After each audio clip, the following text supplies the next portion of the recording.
북한의 정교 정책을 이제 먼저 제가 이야기할게요.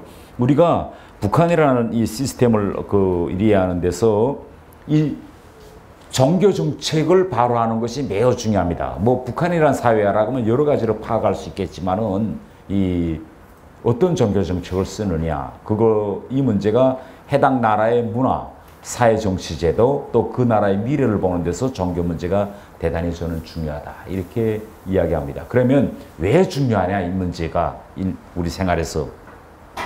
제가 한국에 제일 처음에 도착했을 때 2016년 여름에 제가 왔거든요. 와서 국정원에서 안가 생활을 하다가 저녁에는 차를 타고 이제 서울 시내도 돌아보고 63빌딩 맨 우층에 올라가서 내려다보고 하는데 제가 대단히 큰 충격을 받았습니다.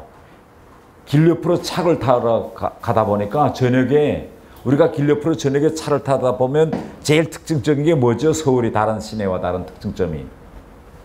제가 보건대는 빨간 십자가가 길 옆에 많은 거예요. 영국에도 교회당이 많거든요. 제가 영국에서 오래 살았지만은 이렇게 길 옆으로 저녁에 밤에 차 타고 지나갈 때 빨간 십자가가 이렇게 불에서 반짝반짝하면서 빨간 십자가가 그렇게 보이지는 않아요. 그런데 한국에 와보니 생각했던 것보다 십자가가 저녁에 대단히 많이 보입니다. 그리고 더 저를 놀라게 한 것은 한국에서 기독교, 그 다음에 가톨릭, 종교, 이 3대 종교인들이 아주 평화적으로 공존하고 있는 게, 이게 다른 나라와 대단히 큰 저는 특징이다, 이렇게 생각합니다. 우리 어떤 나라들 보세요. 종교 때문에 완전히 내전을 겪고 서로 죽이려고 하고 뭐 폭탄을 설치해서 다른 교회에서 예배 보는 순간에 폭발해서 그 다른 교회 성도들을 죽이고, 이 종교 문제가 다른 나라들에서는 이 엄청난 사회적 갈등의 가장 큰 원인 중에 하나입니다. 그런데 우리 한국 사회에 보면 이상하게 각 종교들 사이에 평온을 유지하고 조화롭게 발전하고 있어요. 이것은 우리 한국에서 이 각 종교들 사이에 이렇게 평온을 유지한다는 것은 우리 대한민국의 미래에 엄청난 발전 잠재력이 있다는 걸 의미합니다. 서로 차이점을 인정하고 우리가 평화적으로 잘 살 수 있다, 이걸 의미해요. 그렇기 때문에 우리가 이 종교 정책과 북한을 우리가 어떻게 이해하는가에 대해서 매우 이제 중요한 문제다, 저는 이렇게 생각합니다. 자, 그러면 우리가 북한을 이해할 때 동영상 하나를 우리가 먼저 보고 이 동영상에 대해서 여러분들이 어떤 생각을 가지고 있느냐라는 문제를 한번 토론하고 한번 우리 대화를 이어갑시다.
자, 이게 북한에서 매해 하고 있는, 북한에서는 집단체조라고 합니다. 우리는 매스게임이라고 하죠. 매해 하고 있는 집단체조인데, 집단체조에 이제 여러 장이 있어요. 근데 그 중에서 하나, 북한 말로 하면 어린이장 하고, 제목은 세상에 부러먹어라, 이 장입니다.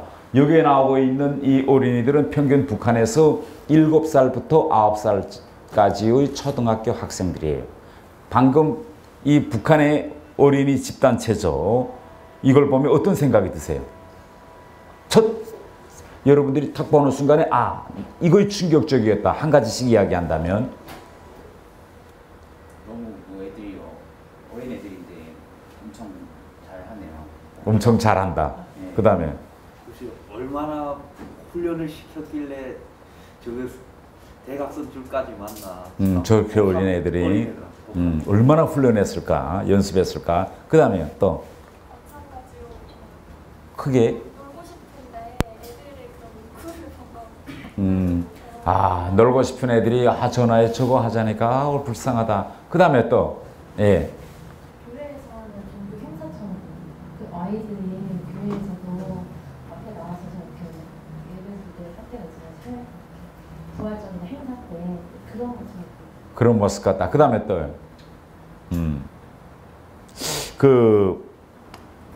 이게 북한에서 이 정도 하려면요, 여러분 7살부터 9살짜리 애들은 아침에 부모가 깨워서 학교 보내기도 힘든 나이에요. 예. 안 가, 일어나, 빨리 일어나. 부모가 막 밥도 안 먹는 거 엄마가 막 밥 입에다 여주고 옷 입히고 빨리빨리 안 가. 그래서 학교까지 가는, 아침에도 막 가기 싫어서 이러면 부모 손잡고 끌려서 가는 애들인데, 이 정도로 이렇게 로봇처럼 하려면요 6개월 동안을 학교도 안 가고 연습해야 돼. 6개월 동안을 6개월 동안을 연습하는데, 거저 연습하는 게 아니라 이제 텀블링 하는 거 봤죠?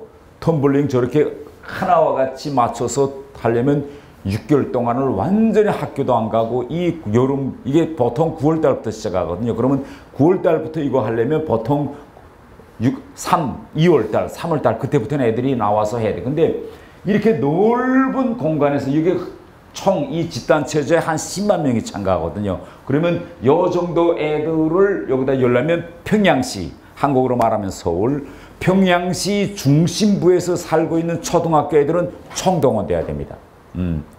이렇게 6개월 동안을 애들을 동원해서 이걸 연습하고 준비해야 돼요. 그러면 자, 만약 하다가 갑자기 한 애가 아이고 나 갑자기 화장실 가야 되겠는데 라고 하면 어떻게 할까요? 갈 수 있을까 없을까요? 갑자기 내가 화장실을 가야 된다. 또 갑자기 내가 배 아파. 이거 더는 못 하겠어. 이럴 애가 생긴다 그러면 어떻게 할까요? 이럴 땐. 갑자기 환자도 생길 수 있고, 그런데 예를 들어서 얘가 빠진다면 이게 공간이 비겠죠. 그렇기 때문에 이 보이지 않는 여기에 한 20명의 예비대들이 이렇게 서 있어요. 애들이 딱 같이 하다가 한 애가 갑자기 무슨 일이 생긴다면 갑자기 걔가 빠지고 들어가야 돼. 하는 도중에 갑자기 내가 배가 아파서 오점이 나온다면 어떻게 해야 될까? 그러면 하는 도중에 싸야 돼요. 도중에 뛰어나올 수도 없잖아. 이런 속에서 합니다. 이거 여름에 하기 위해서 6개월 전부터 해야 되니까 이 애들이 길 옆 콘크리트 바닥에서 겨울에 이걸 흘러놔야 되는데, 이자처럼 텀블링 연습을 해야 되잖아요. 하니까 애들이 어떻게 하는가 하면 이거 이 맨손 바닥으로 찬 콘크리트 위에서 할 수 없으니 장갑을 끼고 애들이 거기서 연습합니다. 그런데 이때 이 영국 외무성 과장한테 애가 7살짜리 애가 있었어요. 그래서 아버지로서 그 애들 몇천 명이 이거 연습하는 걸 이 사람이 가만 길 옆에서 지켜봤어요. 이게 도대체 애들을 어떻게 연습 주느냐. 그래서 지켜보니까 이 사람이 30분 동안을 지켜보니까 가장 중요한 거는 애들이 막 불쌍하게 연습하는데, 이 사람이 궁금한 건 뭐냐. 그 애들을 바라보는 어른들의 시선이에요. 그 애들이 연습하는데 그 옆으로 지나가는 평양 시민들이 어떤 눈길로 애들을 볼까 해서 이 사람이 지나가는 북한 어른들을 다 이렇게 지켜봤어요. 그런데 자기는 애들이 너무 불쌍해서 막 눈물이 나올 것 같은데, 그 옆을 지나다니는 북한 사람들은 그 애들을 보면서 동정의 눈길을 보내지 않고 덤덤히 그 옆을 지나가는 게. 그래서 이 사람이 갔다 온 다음에, 북한에 갔다 온 다음에 저를 만나서 태공사 한번 좀 만나자. 그래서 식당에서 만났어요. 그런데 그 사람이 나한테 뭐라고 말하는가 하면 이런 이야기를 해요. 물론 영국과 북한은 체제가 다르고 이념도 다르기 때문에 여러 가지 우리가 서로 생각해서 틀릴 수 있다. 그러나 내가 북한에 가서 진짜 이해할 수 없었던 것은 바로 어른들과 애들 간의 이 관계 문제를 난 정면 이해할 수 없었다. 김정은은 국가 지도자로서 이렇게 애들한테다가 이런 걸 해, 외국에 보여주기 위해서 진짜 북한 애들이 세상에 부러움 없이 행복하게 산다는 모습을 보여주기 위해서 하라고 했을 수 있다. 그러나 어른이 견지해서 정상적으로 사고하는 어른들이 있다면 당연히 이걸 반대해야 정상이 아니겠느냐. 부모로서 어떻게 자기 애를 7살짜리 애를 그 어린 애가 몇 달 동안 공부들 못하고 그 청결날 옷 입고 장갑 끼고 콘크리트 바닥에서 텀블링하고 이 연습을 하는 거를 부모가 어떻게 받아들이느냐. 이건 정말 있을 수 없다. 이렇게 이야기하는 게 이 사람이. 만약 우리 서울에서 대통령이나 서울시장의 요구에서 이걸 만들려고 한다면 제일 먼저 누가 반대했을까요? 예? 부모들이 반대했을 거 아니에요. 난리 났을 거예요. 이게 가능할까 한국에서? 예? 야 우리 올림픽 하는데 내 올림픽 진짜 한번 잘해보자. 그래서 6개월 동안 초등학교 애들 공부하지 말고 6개월 동안 공부하지 말고 다 나와서 6개월 동안 좀 한번 빡차게 한번 해보자 하고 시장이 요구하거나 대통령이 요구했어요. 이게 가능할까 우리나라에서는? 애들도 말 안 듣고 가장 중요한 건 부모들이 엄마들이 가만히 있겠냐. 무슨 말도 안 되는 소리냐. 아마 당장 정권이 뒤집힐게. 그런데 이 영국 외무성 과장이 보니 북한 어른들은 이걸 어떻게 승인할까. 이게 자기는 이게 알고 싶다는 거지. 그래서 나한테 이걸 물어봐요. 난 이걸 잘 모르겠다. 애들은 할 수 없이 선생이 하라니까 교사가 하라니까 했을 것이다. 부모들은 어떤 생각을 했을까? 자기는 이게 알고 싶다. 내가 뭐라고 답변했을까요? 북한 외교관으로서 나는 이렇게 답변했습니다. 바로 그것이 영국과 북한 사이의 차이점이다. 북한은 사회주의 사회다.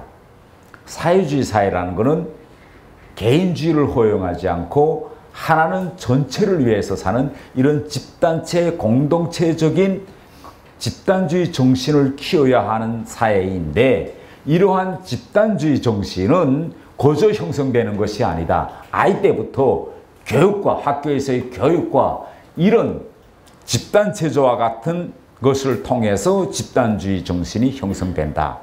예를 들면 우리가 군대에 가면 군대에서는 결국은 전후의 집단주의 이런 걸 형성하기 위해서 뭘부터 시키죠? 제식훈련부터 시키잖아요. 그래서 우리도 아이 때부터 이런 집단주의 형성을 위해서 이런 걸 시키고 있다. 그러니까 영국 과장이 오케이. 그렇다면 당신의 국가 운영 원리가 그렇다면 좋겠다. 그러면 내가 진심으로 당신한테 한 가지 묻겠다.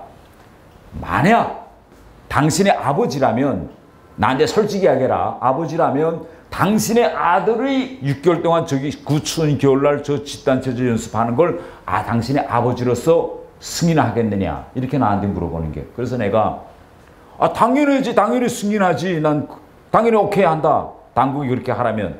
그러니까 이 사람이 내게 쓴 것처럼 이 책에 내가 썼죠. 나하고 맥주집에서 맥주 잔을 탁 넣고 일어나더니 뭐라냐. 미스터 태, 당신은 아버지 자격이 없어. 그렇게 생각한다면 결국은 그건 부모가 아니야. 당신하고 나하고는 대화 끝. 나는 이렇게 생각하는 사람들하고는 난 대화 안 돼. 이치가 나가더라고. 그래서 내가 여기다 그 내용. 그래서 그 다음에 나도 생각했어요. 내가 뭘 잘못 생각했을까? 다른 나라에서는 부모들이 너무나도 응당하게 이거 자기 애를 이렇게 혹사시킬 수 없는 이 너무나도 인간의 가장 초보적인 부모로서 자식을 사랑하는 가장 초보적인 이 마음이 내가 다시 생각해 보니까 왜 나한테는 없었을까? 왜 나라면 이거 북한의 모든 부모들이 동의했길래 이렇게 했겠지? 그러면 무엇이 북한 사람들로 하여금 이렇게 만들었을까? 이제 방금 여러분 화면에서 보았었는데 막 이런 걸 우리 서울 잠실 경기장에서 이걸 했다라고 하면 아마 대한민국의 부모들은 막 웃으며 잘한다 박수 친 게 아니라 막 분노의 표정이 나왔을 것 같아요. 부모들한테서. 그런데 이제 방금 화면에서 본 북한 주민들은 어떤 표정이었죠? 그 애들이 그렇게 힘들게 연습하는 걸 보면서 잘한다고 박수 치잖아요. 그러니까 외국 사람들이 와서 북한에 대해서 놀라는 게 바로 이겁니다. 어떻게 사람들이 생각이 이렇게 사람들을 이렇게 기형적인 인간으로 이 시스템이 만들어 놓을까? 이거예요. 이해됐어요?